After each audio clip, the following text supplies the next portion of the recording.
here to study about the Module 2 in Ucsp for understanding culture, society, and politics. And our topic for today is all about the functions, importance of education. But before that, let us first introduce ourselves. My name is Leandro Jr. My name is JUNJIE ORTEGA. My name is BRILLANTE. My name is IRENE GENOTIVA. Last but not the least, I'm GABION. And we are the Group 1 in Class B of G12-B. So, we suppose that you already know our names. Let us proceed to our topic today. Before we proceed to our main topic, which is the function and importance of education, let us first talk about and define what education is. And let's call in Ian Kim Gabion to tell us about the facts about education. The word education is derived from the Latin word educare, which means to train. The process of education is giving or receiving systematic instruction, especially at school or university, an enlightenment experience. It was the Greek who first created what we would now call primary and secondary schooling. And the foundation of modern public education system was created by one man named HUMSS. He saw that the industrializing world demands with different skills than the agricultural producers. And because of them, we have now the modern system of public education. The main features of the modern public education system are as to follow. A system of obligatory education. All or any children year 14 must be given education in a public school. Now, for more information and facts about the education is composed of three types of education, which is the formal, the non-formal, and informal education. And now, we will talk about the three of those, and let's proceed to the number one. There are three types of education: the formal, non-formal, and then formal education. But now we're just talking about the first type of education, which is the formal education. Formal education refers to the standardized method of hierarchically structured and progressive schooling that correspond to the generalization of elementary, secondary, and tertiary level of student. And only the primary and secondary is compulsory part of formal education. The elementary or primary and the secondary and the tertiary. The primary or elementary is composed by kindergarten and 6 years in primary level, and the secondary is composed of 4 years in junior high school and 2 years in senior high school. Well, the tertiary, it depends to the courses that you have chosen in college. Second type. You, Mr. Leandro. So, when we say non-formal education refers to educational activities carried outside the structure of a formal education. And according to UNESCO, which means United Nations Education, Scientific and Cultural Organization, non-formal education can cover programs contributing to adult and youth literacy and education for out-of-school children, as well as programs on life skill, work skill, and social or cultural development. And the examples of non-formal education are these.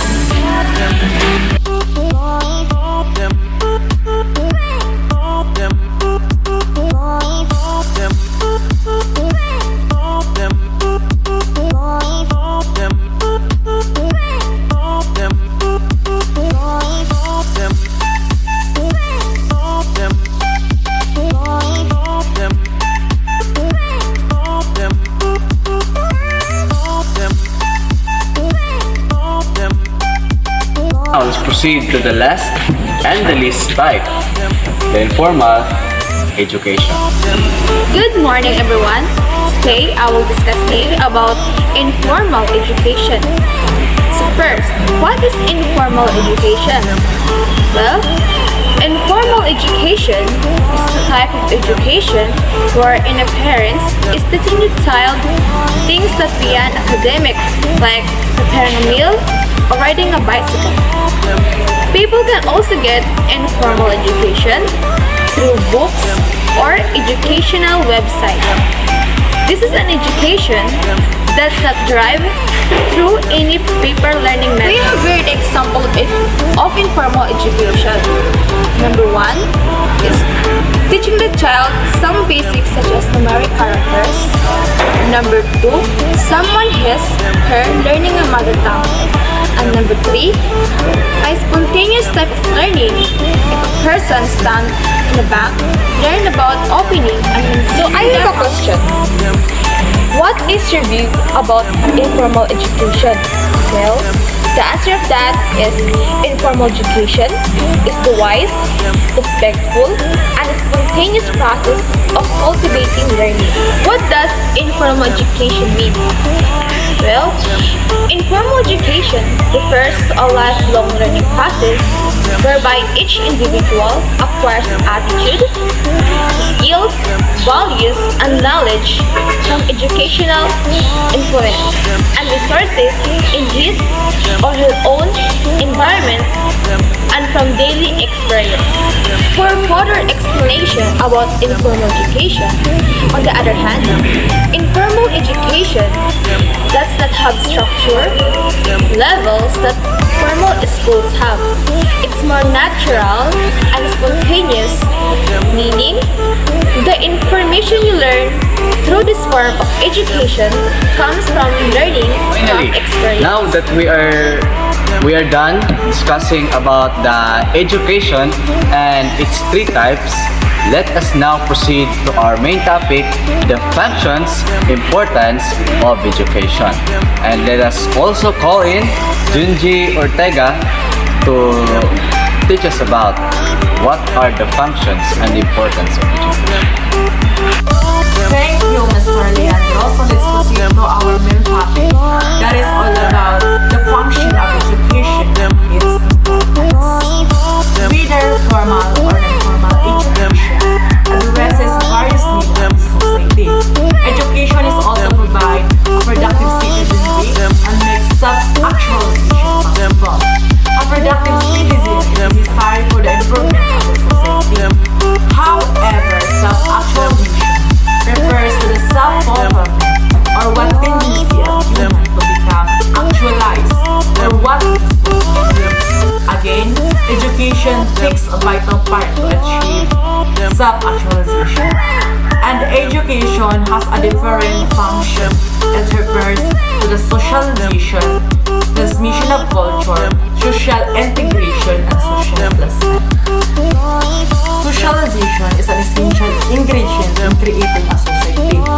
Since school is an agent of socialization, thus education helps transform human in becoming literate and recognize its function in the society.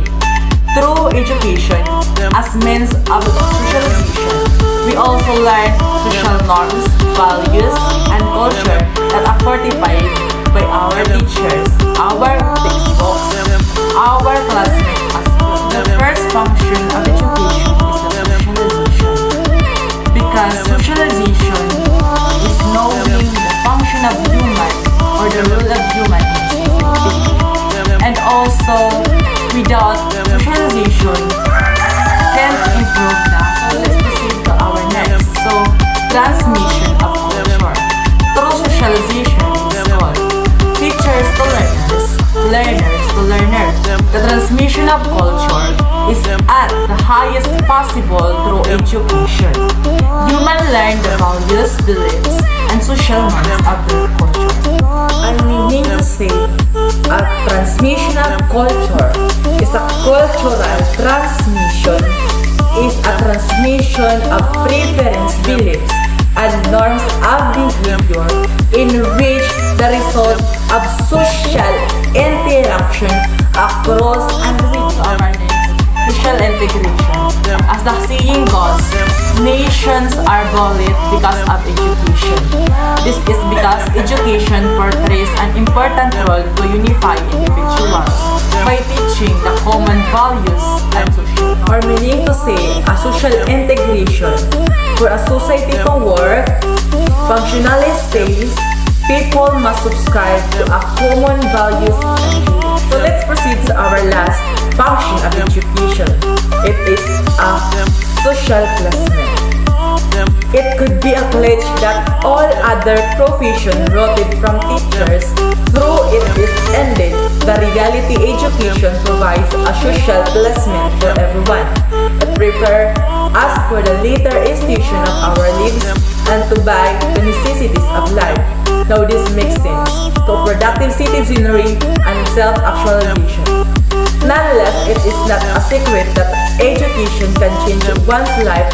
Having education in an area help people think, feel, and behave in a way to contribute to their success and improves not only their personal satisfaction but also their community. In the other words, social placement is a placing people in a higher or lower social class based on education level they have completed. So, now, let's talk about the legal provisions of education or the education as a human right. So, education has a legal provision. It means that it has its own laws or it is legally written or formed in the court. So it has the legal documents or legal laws that we can.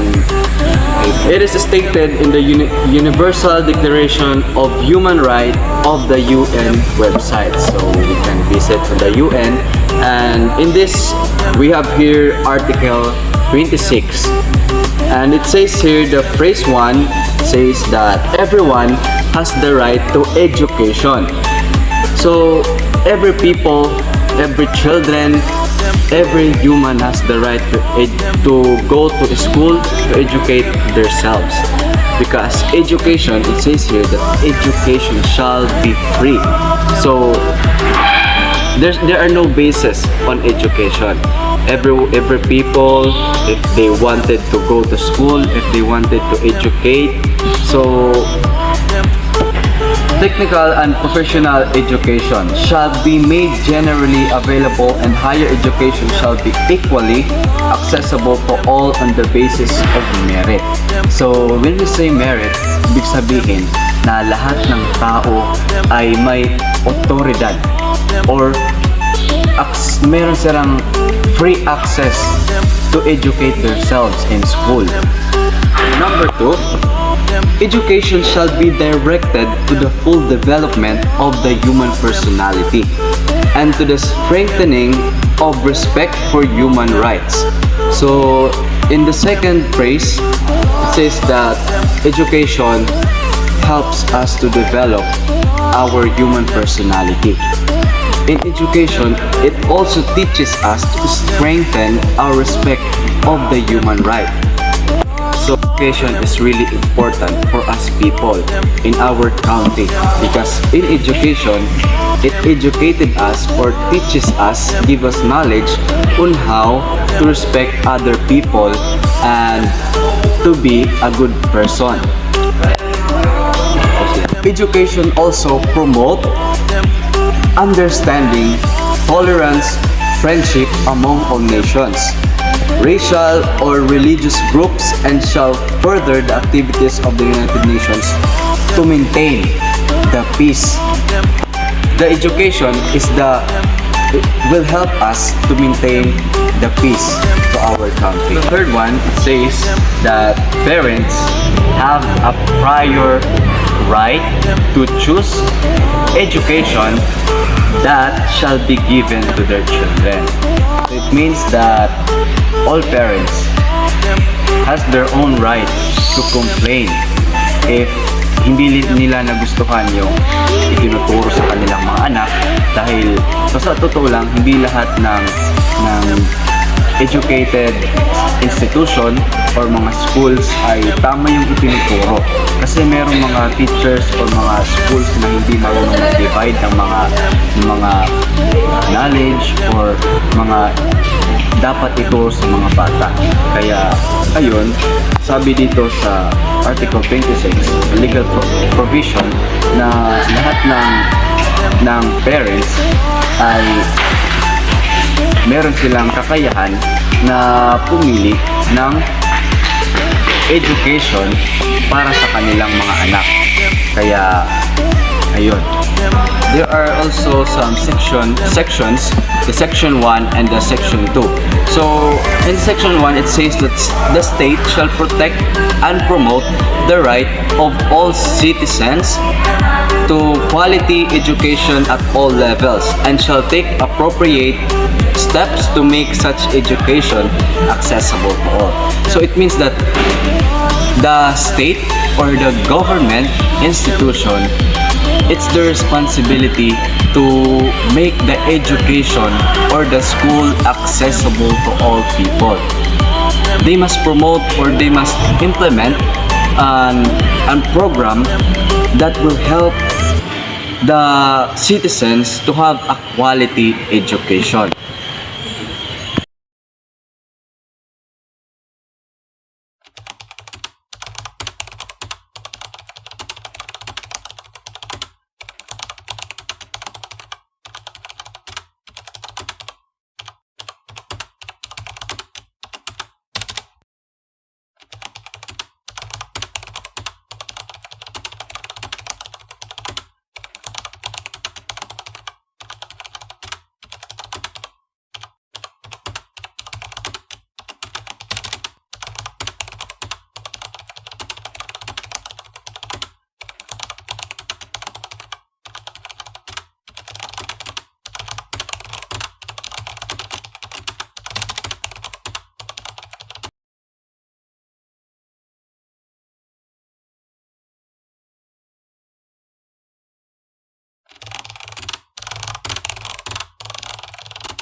Thank you, Mr. Leandro. So when we say non-formal, We have here the example of informal education. Number 1 is teaching the child some basics such as numeric characters. Number 2, someone his her learning a mother tongue. And number 3, as Go. So we have here the example of informal education. Number 1 is teaching the child some basics such as numeric characters. Number 2, someone his her learning a mother tongue. And number 3, a spontaneous type of learning.